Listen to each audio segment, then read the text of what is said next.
கன்னிராசி ஏமாற்றங்களுக்குள்ள வாழ்ந்துகிட்டு இருக்குது யாருன்னா இந்த கன்னிராசி தான். எதை தொட்டாலும் ஏமாற்றம். ஒரு முடிவு வேணாமா?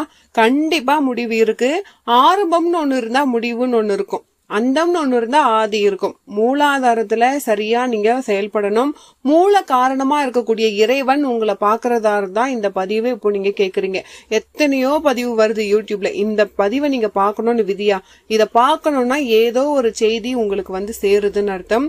கண்ணீர் ஆசையில பிறந்து கஷ்டங்கள், கவலைகள், கடன், இன்னும் சொல்ல போனா நம்ம எவ்வளவுதான் உதவி செய்ய நினைச்சு கீழே இறங்கி போனாலும் நம்ம மேல ஏறி போறவங்க தான் அதிகம் அப்படின்றத உணர்ந்தவர்கள் இந்த கன்னிராசி அன்பர்கள். அப்படிப்பட்ட கன்னிராசி அன்பர்களுக்கு பொறுமை மிக மிக அவசியங்க. உங்களுடைய பொறுமை பூமாதேவியின் பொறுமை. பூமாதேவியினுடைய அதாவது பூமகள் எவ்வளோ பொறுமையா இருக்கிறாங்க. அப்போ அவங்கள பார்த்து அவங்களுக்கு ஒன்னே ஒண்ணுதான் தெரியும். நீங்க வந்து எல்லா மண்ணும் இங்க இருந்து எடுக்கப்படுற எல்லா மண்ணும் என்கிட்ட தான் வரும். இந்த லோகத்துல உருவாகிற எல்லா ஜீவராசியும் என்கிட்ட தான் வரும் அப்படின்ற நம்பிக்கை பூமாதேவிக்கு இருக்கிறதாலதான் பொறுத்து இருக்கிறாங்க, நம்பிக்கையோடு இருக்கிறாங்க. இன்னையில இருந்து கன்னிராசி என்பவர்களுக்கு ஒரே ஒரு முடிவுனா உங்களுடைய மன அழுத்தத்தை தூக்கி எறிங்க. இந்த உலகத்துல எது நடந்தாலும் மீண்டும் உங்ககிட்ட வரும். உங்களை யார் ஏமாத்தினாலும் திரும்ப உங்ககிட்ட வருவாங்க. யார் உங்களை தூக்கி எறிஞ்சாலுமே திரும்ப அவங்க கிட்ட வருவாங்க. நீங்க எவ்வளோ கஷ்டப்பட்டாலும் உங்க வாழ்க்கையில எவ்வளோ ஏமாந்தாலுமே நீங்க எதை இழந்தீங்களோ அது திரும்ப உங்களுக்கு கிடைக்கும்.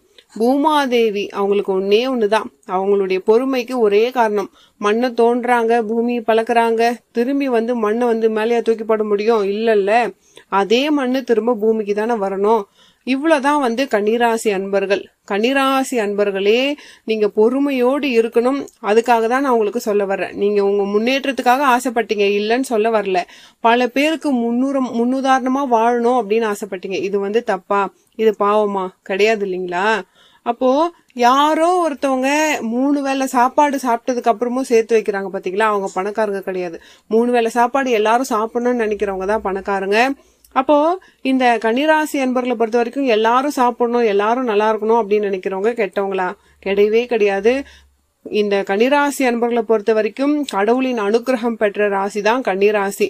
இப்படி பந்தளத்துல பிறந்த ஐயப்பன் சபரியில போயிட்டு தனியா நிக்கிறாரு கடவுள். அப்போ எதுக்காக தனியாக நிக்கிறாரு அப்படின்னா நம்ம எல்லாம் அவரை தேடி போகணும். அதுதான் வந்து கன்னிராசியின் பலம். கன்னிராசி அன்பர்களை நீங்க தூக்கி எறிஞ்சிடலாம், ஆனா கன்னிராசியின் அன்பர்களின் உதவி மத்தவங்களுக்கு தேவைப்படும். அது புரியும். எவ்வளோ பெரிய பிரச்சனை, அவிழ்க்க முடியாத முடிச்சுகளை கூட எளிமையா அவிழ்க்கக்கூடிய சக்தி பெற்றவர்கள் கன்னிராசி அன்பர்கள். என்ன வந்து வார்த்தை கொஞ்சம் அதிகார தோரணையில இருக்கும். அதனால சில பேர் வந்து உங்களை திட்ட செய்யறாங்க. ஒரே ஒரு குடும்பத்துக்கு உதவி செய்யறவங்களா இருந்தா வாக்க வந்து காப்பாத்தலாம். ஊருக்கே உதவி செய்யறவங்களுக்கு வாக்கு முன்ன பின்னதான் வரும். ஆனா கொடுத்த வாக்க வந்து காப்பாத்துவாங்க. இன்னைக்கு செய்யறன்றத நாளைக்கு செய்வாங்க. ஏன்னா ஊருக்கே சொந்தக்காரங்களா இந்த கன்னிராசி அன்பர்கள் இருக்காங்க. இது எத்தனை பேர் உங்களை புரிஞ்சுக்கிறாங்க? இப்படிப்பட்ட கன்னிராசி அன்பர்களுக்கு இதுவரைக்கும் ஏற்பட்ட சில விஷயங்கள், பிரம்மனின் தலையெழுத்து சரியாக ஏற்பட்ட நேரத்துல சில கிறுக்கல்கள் உங்களுக்கு நடந்துருச்சு. அதையெல்லாம் மாத்தி அமைக்கக்கூடிய நேரம் தான் இந்த நேரம். இடையில வந்து ஒரு பெரிய கேப் வந்துருச்சு அப்படின்னா அந்த கேப்பை இப்போ ஃபில் பண்ணக்கூடிய டைம். இப்போ அந்த கேப் திரும்பவும் வந்து சரி செய்து மீண்டும் பயனுக்கு வரக்கூடிய ஒரு நேரம். அப்போ இந்த கன்னிராசி என்பர்களுக்கு இது ஒரு பிரம்மாண்டமான நேரமா இருக்க போகுது. பிரம்மன் எழுதிய கிறுக்களை கண்டுபிடிச்சிட்டீங்கன்னா அதுவே உங்களுக்கு பெரிய வெற்றி தான். பல பேர் வந்து தோத்ததை நினைச்சு ரொம்ப ஃபீல் பண்ணீங்க. உங்ககிட்ட ஒரு பதவி இருக்கு, அந்த பதவியிலிருந்து போயிட்டாங்கன்றப்போ ரொம்ப ஃபீல் வந்துச்சு. போயிடுச்சுல அப்படின்ட்டு உங்களை பார்த்து பேசியிருப்பாங்க. ஆண்நாள்ல அதுக்காக தான் இப்படி ஆயிடுச்சு, மேலிடம் போட்டு தாக்கிடுச்சு அப்படின்னு சொல்லிட்டு எத்தனை பேர் இந்த கன்னிராசி அன்பர்களை பார்த்து சிரிச்சிருப்பாங்க. இருக்கட்டும், நம்ம கடன் வாங்குறோம்னு தெரிஞ்சு கூட நம்மள கடனை வந்து இன்னும் 2 அதிகமா ஏற்றி விட்டுருப்பாங்க. கூடவே இருந்து நல்லவங்க மாதிரியே நடிச்சிருப்பாங்க. அது எதுவுமே இந்த கன்னிராசி அன்பர்களுக்கு புரிஞ்சிருக்கவே இருக்காது. அது புரியறதுக்குள்ளேயே பாதி விஷயம் நடந்து முடிஞ்சு போயிருக்கும். கன்னிராசி அன்பர்களே, வெளுத்ததெல்லாம் பாலுன்னு ஒரு காலமும் நீங்க நம்ப கூடாது. அப்படி நம்பினீங்கன்னா பாதிப்பு உங்களுக்கு தான். எப்பயுமே ஒண்ணு சொல்றேன், கன்னிராசி அன்பர்களே, நல்லவங்களா இருக்கலாம், அதுக்குன்னு அநியாயத்துக்குன்னு நல்லவங்களா இருக்க கூடாது. உங்க முன்னாடி ஒண்ணு பேசிட்டு பின்னாடி வேற ஒண்ணு பேசுறாங்க. இது எல்லாமே வந்து அணுவா தெரிஞ்சுக்கிட்டு இந்த இடத்துல நீங்க நிக்கிறீங்க அப்படின்னா இப்பயும் கடவுள் உங்களை கைவிடல. பேசினவங்களுக்கு எல்லாம் தக்க பாடம் கிடைக்கக்கூடிய நேரம் இந்த நேரம். இதை நீங்க தெரிஞ்சுக்கணும். நல்ல எண்ணத்தை எல்லாம் சில விஷயத்த நீங்க இழந்துட்டீங்க, கெட்ட எண்ணத்தால இழக்கல. அவங்க கெட்டவன் தெரிஞ்சு அவங்க கிட்ட நீங்க போகாதன்னு சொல்லியிருப்பீங்க. இது தப்பு கிடையாது. தப்புன்னு சொன்னதால நீங்க புறக்கணிக்கப்பட்டிருப்பீங்க. கேட்டா இவர் ஓவரா பேசுறாரு, இந்த அம்மா ஓவரா பேசுது அப்படின்ட்டு சொல்லுவாங்க. ஒரு 50 பேர் ஒரு இடத்துல வேலை பாக்குறாங்க அப்படின்னா 50 பேர்ல 20 பேர் வேலை பார்க்காம இருக்காங்க. அந்த உட்கார்ந்து இருக்கிறவங்கள காட்டி கொடுக்குறாரு கன்னிராசின்னு வச்சுக்கோங்களேன். இது உடனே கன்னிராசி அன்பர்கள் காட்டி குடிச்சிட்டார், அவர் கெட்டவர் அப்படின்னு ஒரு பேர் வந்துடும். அப்போ இந்த கடவுள் ஒரு விஷயத்த சொன்னார்னா அவர் கடவுள், மனுஷன் சொன்னா கெட்டவன், அதுதான் அது. இத மாதிரி தப்பு பண்ணதால காட்டி கொடுத்தாங்க, இதுதான் மனுஷன். அதுக்காக கன்னிராசி அன்பர்களை தப்பு பண்றது கன்னிராசிக்கு பிடிக்கல, அதுதான் அங்க விஷயமே. எல்லாருமே எல்லாமே எல்லாருக்கும் கிடைக்கணும் அப்படின்னு நினைப்பாங்க, தனக்கே கிடைக்கணும் அப்படின்னு நினைக்க மாட்டாங்க கன்னிராசி அன்பர்கள்.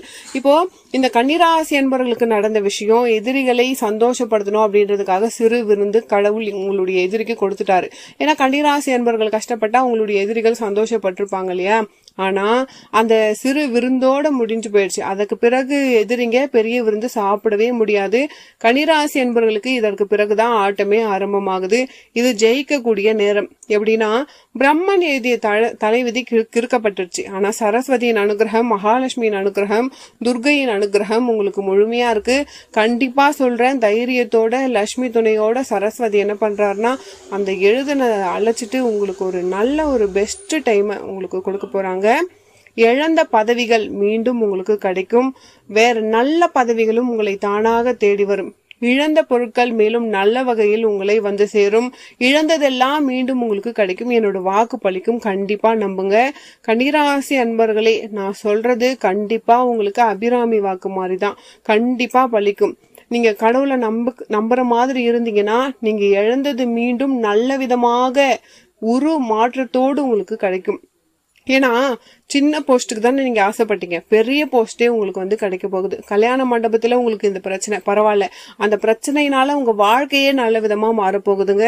ஒருத்தவங்க உங்களுக்கு வேலை வாங்கி தரேன்னு ஏமாத்தி இருப்பாங்க. ஆனா 2026 உங்களுக்கு ஒரு நல்ல பதவி வரப்போகுது. சமயபுரத்தால் துணையோடு நடக்கும். நீங்க கவலையே படாதீங்க. சமயபுரத்தாலோட வாக்கு கட்டாயம் பழிக்கும் இல்லைங்களா. அந்த அபிராமி 16 செல்வத்தையும் கன்னிராசி அன்பர்களுக்கு கொடுப்பாங்க. சோ எதை நினைச்சும் கவலைப்படாதீங்க. செழிப்பான வாழ்க்கை உங்களுக்கு இருக்கு, நீங்க கவலையே பட வேணாம். கீழே விழுந்த நீங்க மீண்டும் எழுந்துக்க கூடிய நேரம். கன்னிராசி அன்பர்களை உங்களை தூக்கி ஒரு பெரிய குழியில தள்ளி விட்டுட்டாங்க அப்படின்னு தான் சொல்லணும்.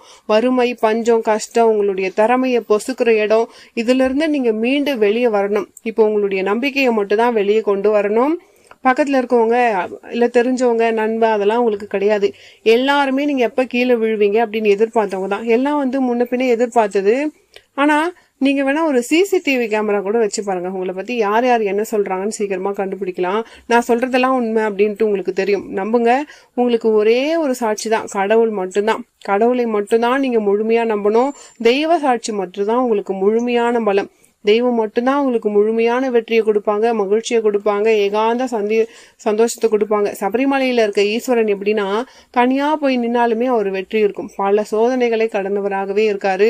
இந்த கன்னிராசி அன்பர்களும் அதே மாதிரிதான். கன்னிராசிக்கு பெருமாளின் அனுகிரகமும் சிவபெருமானின் அனுகிரகமும் உண்டு. பிரம்மாவின் அனுகிரகம் இல்லையா அப்படின்னு கேட்டா இடையில கொஞ்சம் சிரமம், சில இழப்புகள் உங்களுக்கு ஏற்பட்டுடுச்சு. அப்போ கன்னிராசி அன்பர்களை பொறுத்த வரைக்கும் சில இழப்புகள், சின்ன சின்ன இழப்புகள் உங்களுக்கு இருந்திருக்கலாம். இந்த இழப்புகளை சரி கட்டக்கூடிய நேரம். விதியை திருத்தியாச்சு, தீர்ப்பு உங்க பக்கம், நல்ல தீர்ப்பு வந்துடும். நீங்க செய்ய வேண்டியதெல்லாம் ஒன்னே ஒண்ணுதான், சுவாமியை நம்புங்க, கடவுளை நம்புங்க, பகவானை ஆற தழுவுங்க. ஏன்னா வெற்றி உங்களுக்கு கட்டாயம் கிடைக்கும். நீங்க கடவுளின் இடத்துக்கு போங்க. நீங்க போகும் பொழுது ஒரு சிவாலயத்துக்கு போங்க, ஒரு பெருமாள் கோவிலுக்கு போங்க, போயிட்டு பகவானை நீங்க பிரார்த்தனை பண்ணுங்க. ரொம்ப சிம்பிளா சொல்லணும் அப்படின்னா புதன் ஆட்சி உச்சம் பெற்றவர்கள், உங்களுடைய பெரிய மைனஸ் சுக்கிரன் நீசம், அதனாலதான் பண பிரச்சனை உங்களுக்கு தொடர்ந்து இருந்துகிட்டே இருக்கு. இந்த பணத்தினாலதான் உங்களுக்கு பெரிய கஷ்டம். பணம் இருக்கவங்க காசு கொடுத்து பதவி வாங்கிடுறாங்க, நம்மளால வாங்க முடியல. காசு கொடுத்து படிப்பை வாங்குறாங்க, நம்மளால வாங்க முடியல. அறிவு இருக்கு, அந்த அறிவை கொண்டுதான் செயல்படுத்தணும். அறிவு பொறுமையாதான் செயல்படும், சூழ்நிலையை பார்த்துதான் செயல்படும். கடவுள் சூழ்நிலையை பார்த்து செயல்படுத்துவார். ஏன்னா அவரு நிரந்தர வெற்றியை கொடுக்கணும் அப்படின்னு நினைக்கிறாரு. கன்னிராசி அன்பர்களுக்கு நிரந்தர வெற்றி கிடைக்கணும். சில விதிகளை பின்பற்றக்கூடியவர்கள் இந்த கன்னிராசி அன்பர்கள். ஆனா கன்னிராசி அன்பர்கள் கிட்ட ஒரு மாற்றத்தை கொண்டு வரணும் அப்படின்னா ஓவர் கான்பிடென்ட் உங்களுக்கு வேண்டாம். சில பேர் அதிகமா நம்பாதீங்க. நயவஞ்சக கூட்டகங்கள் உங்க பக்கத்துல இருக்கிறவங்க, அதை நீங்க தெரிஞ்சுக்கணும். ஓவர் கான்பிடென்டால பல விஷயத்தை நீங்க இழந்துடுறீங்க. நீங்க ரொம்ப நம்பிட்டீங்க சில பேர். அந்த நம்பிக்கை துரோகம் தான் இப்போ உங்களுக்கு நடந்துருச்சு. இப்போ இது உங்களுக்கு புரிஞ்சிருச்சு. கடவுள் அருளால சரஸ்வதி தேவி நல்ல மாற்றத்தை உங்களுக்கு கொடுக்க போறாங்க. இந்த காலத்தை நீங்க நல்லபடியா பயன்படுத்திக்கோங்க. அப்பதான் உங்க வாழ்க்கையில உங்களால ஜெயிக்க முடியும். இதுவரைக்கும் தெரிஞ்சவங்க, சொந்தக்காரங்க, அந்த பாசம் வைக்கிற வேலையே இந்த கன்னிராசி அன்பர்கள் வச்சுக்காதீங்க. யாரை நம்பினாலுமே அவங்க உங்களுக்கு துரோகம் தான் பண்ணுவாங்க. இதை நீங்க முழுமையா என்னைக்கு தெரிஞ்சுக்கிறீங்களோ அன்னைக்குதான் உங்க வாழ்க்கையில உங்களுக்கு விடிவு காலமே பிறக்கும். யாரையுமே நம்பாதீங்க. பிரம்மன் எழுதிய எழுத்துல அவர் ஒரு எழுத்து எழுதினாரு. ஒரு விஷயத்த நீங்க கடந்து வாங்க அப்படின்னு எழுதியிருக்காருன்னு வச்சுக்கோங்க. உங்களுக்கு ஒரு பதவி இருக்கு, ஒரு ஆசையை தோன்றாரு, ஆசையை செயல்படுத்துறாரு. அதுல இருந்து நீங்க கடந்து வாங்க, கடந்து வரணும். கன்னிராசி அன்பர்கள் ஒரே இடத்துல நிக்க கூடாது.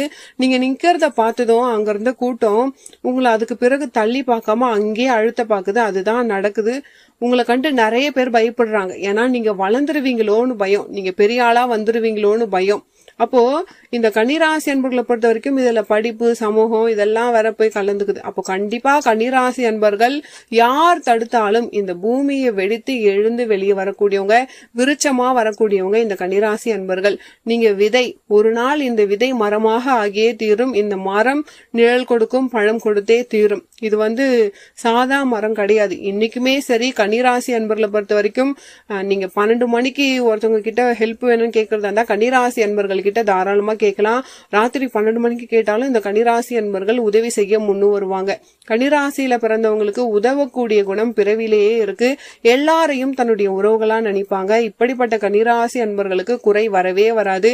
இந்த சொதப்பலுக்கு ஒரு முடிவு. இதுவரைக்கும் நடந்த இழப்புகளை சரஸ்வதி, மகாலட்சுமி, துர்கா, பரமேஸ்வரி 3 பேரும் சேர்ந்து உங்களுக்கு மாற்றத்தை கொடுக்கறாங்க. இந்த மாற்றத்தை நிலைநிறுத்தி அடுத்த கட்டத்துக்கு போகிறதுக்கு உங்களுக்கு நிறைய நல்ல மந்திரங்களை அடுத்த பதிவுல சொல்றேன். ஏன்னா இதுல பெருசா போகுது இல்லையா, அதனால சொல்றேன். இந்த கன்னிராசி அன்பர்களை பொறுத்த வரைக்கும் சில மந்திரங்களை எந்த நேரத்துல உங்களுக்கு கேட்கணும் அப்படின்னு எழுதியிருக்கோ கண்டிப்பா நீங்க உங்களால கேட்க முடியும். கன்னிராசி அன்பர்களுக்கு ஒரு சமுத்திர ஸ்தானம் நீங்க பண்ணணும். ஒரு கடல்ல நீராடிட்டு வரணும். இல்லைன்னா ஒரு நல்ல நாள்ல நீங்க எண்ணெய் தேய்ச்சி குளிக்கணும். பெண்களா இருந்தா வெள்ளிக்கிழமை, ஆண்களா இருந்தா சனிக்கிழமையில, ஜென்ம நட்சத்திரம் சந்திராஷ்டமெல்லாம் இல்லாத நாள்ல, நல்ல முகூர்த்த நாள் சொல்லல, உங்களுக்கு எகென்ஸ்டா இல்லாத நாள் எல்லாமே நல்ல நாள் தான். சமுத்திர ஸ்தானம் முடிஞ்சா கடல்ல போயிட்டு குளிக்கணும். அப்படி முடியலன்னா எண்ணெய் தேய்ச்சி குளிங்க. கன்னிராசி அன்பர்களுக்கு ஒரு புதிய மாற்றம் ஏற்பட போகுது, புதிய முன்னேற்றம் ஏற்பட போகுது. எல்லா இடத்துலயும் உங்களை தேடி வரக்கூடிய காலம் வரப்போகுது. ஏற்கனவே நடந்த சொதப்பல்கள், இழப்புகள் எதுவும் இனிமே வராது. புதிய மாற்றங்கள் உங்களுக்கு வரும். 16 செல்வங்களும் உங்களுக்கு சேரும். கண்டிப்பா கடவுளை வழிபாடு பண்ணுங்க. தெய்வ அம்சம் கண்டிப்பா கன்னிராசி அன்பர்களுக்கு உண்டு. கன்னிராசி அன்பர்களை பொறுத்த வரைக்கும் எந்த விஷயத்திலுமே யாருமே கெட்டு போகணும்னு நீங்க நினைக்கவே மாட்டீங்க. ஏன்னா இந்த கன்னிராசி அன்பர்களை பொறுத்த வரைக்கும் என்ன ஒண்ணுன்னா, தொந்தரவு பண்ணாம என்னை விட்டுட்டு எங்கேயாச்சும் போங்க அப்படின்னு நினைப்பீங்க. அப்படி ரொம்ப தொந்தரவு பண்ணா வச்சு செஞ்சிருவேன் அப்படின்னு நீங்க சொல்லுவீங்க. உங்களை மட்டும் யாராவது தொந்தரவு பண்ணா கடவுள் அவங்களுக்கு கண்டிப்பா கூலி கொடுத்துருவாரு, பெருசாவே கொடுத்துருவாரு. சின்னதெல்லாம் கிடையாது. ஆனா முதல்ல நீங்க மன்னிச்சு விட்டுருவீங்க. அந்த மன்னிப்போடு அவங்க தப்பிச்சு போயிடணும். சப்போஸ் திரும்பவும் அவங்க உங்களுக்கு தப்பு பண்ணா திரும்பவும் அவங்களுக்கு கடவுள் தண்டனை கொடுத்துப்பாரு. கன்னிராசி அன்பர்களை யாரும் எதிர்க்காதீங்க. அவங்க சொன்னா கட்டாயம் பழிச்சிடும். அவங்களுடைய வார்த்தைகள்ல, அந்த நாட்கள்ல சில வார்த்தைகள், சத்தியத்தை நம்புறவங்க கன்னிராசி அன்பர்கள். கன்னிராசி அன்பர்களே சத்தியத்தை நம்புறதால உங்களுடைய வார்த்தைகள் பழிக்கும். சோ உங்களை வச்சு நான் சொல்றேன், கன்னிராசி அன்பர்கள் வாயில யாரும் விழுந்துடாதீங்க. கன்னிராசி அன்பர்களை பொறுத்த வரைக்கும் உங்களுடைய வாக்கு ஒரு காலமும் பொய்யாகாது. கன்னிராசி அன்பர்களே, உங்களுக்கு பிரம்மன் எழுதிய கிறுக்கல்ல இருந்து நீங்க வெளிவரணும் அப்படின்னா கட்டாயம் நீங்க துர்க்கையம்மன் வழிபாடு பண்ணணும். அதுக்கப்புறம் பாத்தீங்கன்னா குலதெய்வ வழிபாடு ரொம்ப ரொம்ப முக்கியமான ஒண்ணு. குலதெய்வ வழிபாடு தான். நீங்க மாதத்துல ஒரு முறை வரக்கூடிய அமாவாசை என்று குலதெய்வ வழிபாடு பண்ணலாம். கோவிலுக்கு போக முடியல அப்படின்னா கூட வீட்டுல நீங்க வழிபாடு பண்ணலாம். மார்க்கண்டேயர் கதை மாதிரி தான். அவருக்கு மார்க்கண்டேயரோட அப்பா குழந்தை வர கேட்கும் பொழுது, அப்போ அவங்களுக்கு 16 வயசுல குழந்தை இறந்துரும். அறிவான குழந்தை இருந்தா 16 வயசுல இறந்துரும். 100 வயசு வரைக்கும் குழந்தை வாழணும் அப்படின்னா அறிவில்லாம குழந்தை இருக்கும் அப்படின்னு சொல்றப்போ, மார்க்கண்டேயரோட அப்பா எனக்கு அறிவான குழந்தை தான் வேணும்னு சொல்றாரு. ஆனா 16 வயசுல அந்த குழந்தை இறக்கணும் இல்லையா. அந்த மார்க்கண்டேயர் கடவுளை ஆற தழுவிட்டாரு. அப்போ யமன் வந்து பாசக்கயிறை வீசும் பொழுது சிவபெருமான் மீதும் சேர்ந்தே இழுக்கப்படுது. அப்போ மார்க்கண்டேயர் சிவபெருமானை ஆற தழுவிட்டார். அத மாதிரி நீங்களும் வந்து சிவபெருமான் வழிபாடு பண்ணுங்க. அந்த நேரத்துல அப்போ மார்க்கண்டேயருக்கு ஒரு வரமை கிடைச்சிருச்சு. அவரு நீண்ட ஆயுளோடவே இருந்துட்டாரு. அப்போ சிரஞ்சீவி வரமும் மார்க்கண்டேயர் பெற்றுட்டாரு. அதனால நான் உங்களுக்கு சொல்ல வர்றது என்னன்னா, சிவபெருமான ஆற தழுவிக்கோங்க. கன்னிராசி அன்பர்களை ஒரு காலமும் உங்களுடைய உழைப்பு வீணாக போகாது. நீங்க எதிர்பார்த்த ஒரு நல்ல வாழ்க்கை உங்களுக்கு கிடைச்சே தீரும். இந்த பதிவு கன்னிராசி அன்பர்களுக்கு ரொம்பவே பயனுள்ளதா இருந்திருக்கும்.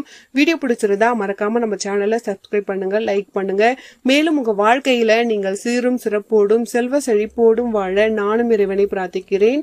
நம்ம சேனல்ல நிறைய பயனுள்ள தகவல்கள்லாம் சொல்லியிருக்கோம். கன்னிராசி அன்பர்கள் எந்த கோவிலுக்கு போனா உங்களுக்கு இருக்க பிரச்சனைகள்லாம் தீரும், எந்த கோவிலுக்கு போனா உங்களுக்கு பண பிரச்சனைகள் தீரும், எந்த கோவிலுக்கு போனா உங்களால பணத்தை சேமிக்க முடியும், இது மாதிரி நிறைய பயனுள்ள தகவல்கள் நம்ம சேனல்ல இருக்கு. இது வரைக்கும் நீங்க பார்க்கல அப்படின்னா மறக்காம போயிட்டு பாருங்க. அடுத்த ஒரு நல்ல பதிவில் மீண்டும் உங்களை சந்திக்கிறேன். நன்றி.